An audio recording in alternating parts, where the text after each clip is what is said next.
कोपरगाव नगर परिषद निवडणुकीची रणधुमाळी सध्या जोरात सुरू असून प्रचार शिगेला पोहोचला आहे। येत्या 20 तारखेला मतदान होणार असून यापूर्वी सर्वच पक्षांकडून प्रचार सभांचा धडाका सुरू आहे। याच पार्श्वभूमीवर महाविकास आघाडीच्या उमेदवारांच्या प्रचारार्थ शिवसेना ठाकरे गटचे आमदार व माजी विरोधी पक्षनेते अंबादास दानवे यांची जाहीर सभा मंगळवारी सायंकाळी कोपरगाव शहरातील भारतरत्न डॉक्टर बाबासाहेब आंबेडकर मैदानावर उत्साहात पार पडली। या सभेत बोलताना अंबादास दानवे यांनी विरोधकांवर जोरदार हल्लाबोल केला। फक्त कॅडबरी आणि चॉकलेट वाटून मतं मिळत नाही असे म्हणत त्यांनी काळे आणि कोल्हे या दोन्ही नेत्यांवर निशाणा साधला। विकास, पारदर्शकता आणि जनतेच्या प्रश्नांवर काम करणाऱ्यांनाच मतदारांनी संधी द्यावी असे आवाहनही त्यांनी यावेळी केले आहे। यावेळी दानवे यांनी येत्या 20 तारखेला होणाऱ्या मतदानात शिवसेना ठाकरे गटाच्या नगराध्यक्षपदाच्या उमेदवार सपना भरत मोरे यांना तसेच प्रभागातील शिवसेना ठाकरे गट व राष्ट्रवादी काँग्रेस शरदचंद्र पवार पक्ष यांच्या उमेदवारांच्या निवडणूक चिन्हासमोरील बटन दाबून बहुमताने विजयी करण्याचे आवाहन नागरिकांना केले आहे। या जाहीर सभेला सर्व उमेदवारांसह मोठ्या संख्येने नागरिक उपस्थित होते। सभेमुळे कोपरगावच्या राजकीय वातावरणात चांगली चैतन्याची लाट पसरल्याचे चित्र दिसून आले आहे। या शहरासाठी क्रीडा संकुल मंजूर झालं होतं, या जिल्ह्यासाठी लक्षात ठेवा। तालुक्याचं क्रीडा संकुल कुठे आहे? क्रीडा संकुल माहिती आहे तुम्हाला? कोणाला सांगता येईल पत्रकारांना तरी? माहिती आहे कोणाला क्रीडा संकुल कुठे आहे? तालुक्याचं सरकारचं क्रीडा संकुल कुठे आहे? सांगा कोणाला माहिती आहे का? कुठे आहे? कुठे आहे सांगा ना। त्यांच्या कॉलेजमध्ये जनतेचं सरकारने दिलेल्या पैशाचं क्रीडा संकुल कुठे आहे? कोल्ह्यांच्या कॉलेजमध्ये। यांचं नाव कोल्हे लांडगे काय काय यांचं खरंच खरंच कोल्हे लांडगेच आहे खऱ्या अर्थाने। क्रीडा संकुल जे आहे हे यांच्या कॉलेजमध्ये आहे। क्रीडा संकुल खरं तर कलेक्टरने तहसीलदारने एखादी जागा द्यायला पाहिजे होती आणि त्या जागेवर केलं पाहिजे होती। जागा दिली होती यांना। ते आता मला वाटतं बाळासाहेबांनी सांगितलं तर 50 एकर जागा दिली होती कृषी प्रदर्शनासाठी। यांनी काय केलं तिथं? काय केलं तिथं? भाडं कोण खातं? हेच खातं। जागा दिली होती कृषी प्रदर्शनासाठी। कोर्टाने ऑर्डर दिलेली ही जागा सरकारला परत करा। अजित दादाला कसा भूखंड कसं काय बडे मियां तो बडे मियां छोटे मियां सुभान आला। अजित दादाला तिथं जमीन खाली कोंडवायची, तिथं यांनी कोपरगावची जमीन खाली। चूक आहे का बरोबर आहे? 54 एकर जागा यांच्या घशात आहे। ही जागा पूर्णपणे मुक्त करण्याचं न्यायालयाने आदेश दिलेला आहे, पण ही आम्ही मुक्त करून दाखवू आणि ही कोपरगावकरांच्या हातात केली पाहिजे। ही जागा ती घेण्यासाठी निश्चित आमचे नगराध्यक्ष पूर्ण काम करतील। म्हणून मानवाने हे लोक करतात काय? हे लोक जर अशा पद्धतीने काम करत असेल तर मला असं वाटतं आपण यांना निवडून द्यायचं का, हा एक प्रश्न आहे। आज अशा पद्धतीनं सगळं काम होत असताना आज या लोकांना या जनतेशी घेणं देणं राहिलेलं नाहीये। यांचे कारखाने 9-10 हजार कारखाने, यांचे सभासद आहे, खऱ्या अर्थानं शेअर होल्डर मालक असतो। त्यांना सुद्धा एखादा साखरीचं पुडा मिळतो, नाही तर भेळीचा पुडा मिळतो दिवाळीला, याच्यावरती काही मिळत नाही। राज्य हे लोक करतात। अजून बांधवणं ही नगरपालिका खऱ्या अर्थाने येणार का एक चांगली लढाई होण्याची आवश्यकता आहे। या लढाईच्या माध्यमातून एक चांगला निष्ठावान माणूस निवडून येण्याची आवश्यकता आहे। आज हे निष्ठावान ज्या पद्धतीनं आम्ही उभे केलेले आहेत अशा पद्धतीनं कोणत्याही पक्षाकडे असे उमेदवार नाही। आज या राज्याचा विचार केला, या जिल्ह्याचा विचार केला तर भ्रष्टाचार प्रचंड प्रमाणात माजलेला आहे। आज या ठिकाणी जर विचार केला तर मोठे मोठे गुत्तेदार वेगवेगळ्या पद्धतीने या राज्यामध्ये शिंदे असतील, अजित दादा असतील, देवेंद्रजी असतील। इथं देवेंद्रजी आले, ते म्हणे माझंच नगराध्यक्ष करा, मी तुम्हाला निधी देईल। अजित दादा आले, माझा नगराध्यक्ष करा, माझ्या हातात निधी। अरे नेमका कोणाच्या हातात निधी आहे? आणि एकीकडे परवा देवेंद्रजींनी सांगितलं की या राज्याकडे कोणताही निधी नाही, हा राज्यावर 9.5 लाख कोटीचं कर्ज आहे। तुम्हाला माहिती नसेल काही, एक बाळ जन्मलं तर त्याच्या डोक्यावर 81,000 रुपयाचं कर्ज आहे आत्ताच्या घडीला. त्याला फाईल करायची गरज नाही बँकेत. 81,000 रुपयाचं कर्ज या महाराष्ट्रातल्या प्रत्येक माणसाच्या डोक्यावर आहे. हे महाराष्ट्र राज्य डबघाईला नेण्याचं काम आताच्या सरकारने केलेलं आहे. शेतकऱ्याला देशोधडीला लावलेला आहे. शेतकऱ्याला भाव मिळत नाही. हा भाग ऊस उत्पादक शेतकऱ्याचा आहे. पण ऊस उत्पादक शेतकरी आताच्या घडीला शेत मजुरासारखा झालेला आहे. त्याच्या ऊसाला सुद्धा भाव मिळत नाही. ऊस नेला जातो, वर्ष त्याचं पेमेंट दिलं जात नाही, बोनस दिला जात नाही. अशा पद्धतीनं ऊस उत्पादक शेतकऱ्यांची व्यथा सुद्धा महाराष्ट्रात फक्त कापूस उत्पादकाची व्यथा अशातला भाग नाही, सोयाबीन उत्पादकाची व्यथा अशातला भाग नाही, ऊस उत्पादकाची सुद्धा अशाच पद्धतीनं स्थिती बांधवतो. म्हणून अशा पद्धतीने या राज्यामध्ये सुद्धा भ्रष्टाचार मोठ्या प्रमाणात माजलेला आहे. या राज्यात जातीयवाद केला जातो, मुसलमानाला हिणवलं जातं, दलितांवर अन्याय केला जातो. आज या राज्यामध्ये हिंदू मुसलमान म्हणून वाद पेटवण्याचा प्रयत्न होतो. शिवसेना हिंदुत्ववादी आहे, पण तो बाकीच्या धर्माच्या विरोधात नाही, हे पण लक्षात ठेवा. आम्ही हिंदुत्ववादी आहोत, पण आम्ही मुसलमानाच्या विरोधात नाही. आज या राज्यामध्ये, या देशामध्ये संविधान सुरक्षित नाहीये. भारतीय जनता पक्षाचे खासदार संविधान बदलायचं म्हणतात. या देशाच्या सरन्यायाधीशावर भर कोर्टामध्ये बूट फेकला जातो, अशा प्रकारची स्थिती आहे. एक दलित समाजाचा न्यायाधीश सरन्यायाधीश असल्यामुळं या विचारसरणीच्या लोकांनी भर कोर्टामध्ये त्याच्यावर बूट फेकलेला आहे, लक्षात ठेवा. आज मुसलमानांना या देशाचे शत्रू संबोधलं जातं. निश्चित जे शत्रू असेल त्याला फासावर लढवलं पाहिजे, ते दिलं पाहिजे. परंतु या देशामध्ये परमवर अब्दुल हमीद सारखे सुद्धा देशभक्त लोक आहेत. या देशामध्ये लढणारे मुसलमान सुद्धा आहे. परंतु या देशामध्ये आताच्या घडीला या लोकांनी, सत्ताधारी लोकांनी नुसतं हिंदू हा, मुसलमान हा दलित हा, अशा पद्धतीनं जातीवाद फैलवण्याचा प्रयत्न केला. आणि म्हणून येणाऱ्या काळामध्ये हेच होणार आहे. कोणाला हिंदू म्हणून, कोणाला मुस्लिम म्हणून, कोणाला दलित म्हणून, मला असं वाटतं हा अशा पद्धतीनं समाजात भेदभाव करण्याचं काम ही मंडळी करते. आणि म्हणून बांधवांना आपल्याला विचार करावा लागणार. आज ही मशाल इथं उभी आहे, आज ही तुतारी इथं उभी आहे. ही तुतारी परवात अजितदादाच बीडला म्हणले रामकृष्ण हरी आणि वाजवा तुतारी, हे अजितदादाच होते. आज अशा पद्धतीने या देशामध्ये असेल, राज्यामध्ये असेल, एक माणसात भेद केला जातो.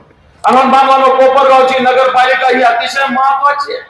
उमेदवार कोण कोणी आपल्या समोर आहे. ही मशाल घेऊन सपनाताई मोरे सारख्या एक रणरागिणी आपल्या समोर झाशीची राणी उभी आहे. ही मशाल परिवर्तनाची आहे. त्या झाशीच्या राणीच्या हातामध्ये तलवार होती, या झाशीच्या राणी या सपनाताईच्या हातामध्ये मशाल आहे. ही मशाल परिवर्तनाची, लक्षात ठेवा. ही मशाल क्रांतीची आहे. ही मशाल कोपरगावमध्ये विकासाची जननी आणणारी आहे. ही मशाल या मोठ्या मोठ्या कारखानदाराला घरी पाठवणारी आहे, धनदानग्यांना धडकी भरवणारी आहे. आणि खऱ्या अर्थानं शिवसेना प्रमुख मान्य बाळासाहेब ठाकरे यांच्या निष्ठेची मशाल आहे. आणि ही मशाल कोपरगाव नगरपालिकेमध्ये आपण दगवा, अशा प्रकारचं आव्हान मी करतो आणि थांबतो. धन्यवाद. जय हिंद, जय महाराष्ट्र. कुठल्याही वाचनाला भेटायचं नाही, कुठल्या पेला भेटायचं नाही. आपण डायरेक्ट मला भेटू शकता.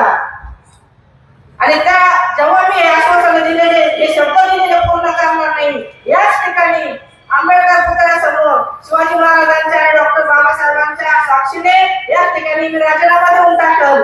तुम्हाला कधी असा पस्तावा होणार नाही की आपलं मत हे वाया गेलं. प्रत्येकाच्या मतात आपण या महिन्याला मत दिलं, याचा आपल्या सर्वांना अभिमान वाटल. असंच काम या ठिकाणी मी करून दाखवल. माझ्यासोबत महाविकास आघाडीचे 17 उमेदवार उभे आहेत आणि एक उमेदवार हा पुरस्कृत आहे. त्या पुरस्कृत उमेदवाराची निशाणी आहे हिरा.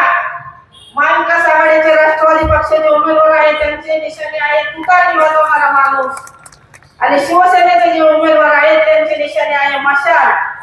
आपल्या सर्वांना कळकळीची विनंती करते, येत्या 20 तारखेला मतदान आहे. कुठल्याही भूलथापांना आपण बळी पडू नका.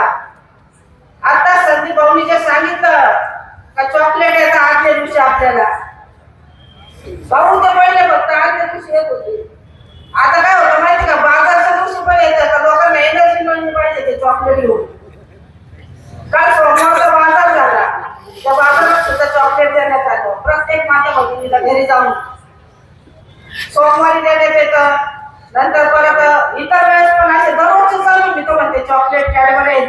चालू आहे. पहिले फक्त पहिल्या रात्रीच चालू व्हायचे, आता इतके चालू आहे की ते दररोज बळच नेऊन देत आहे. लोक नको म्हणताय तरी बळच लोकांना नेऊन देत आहे.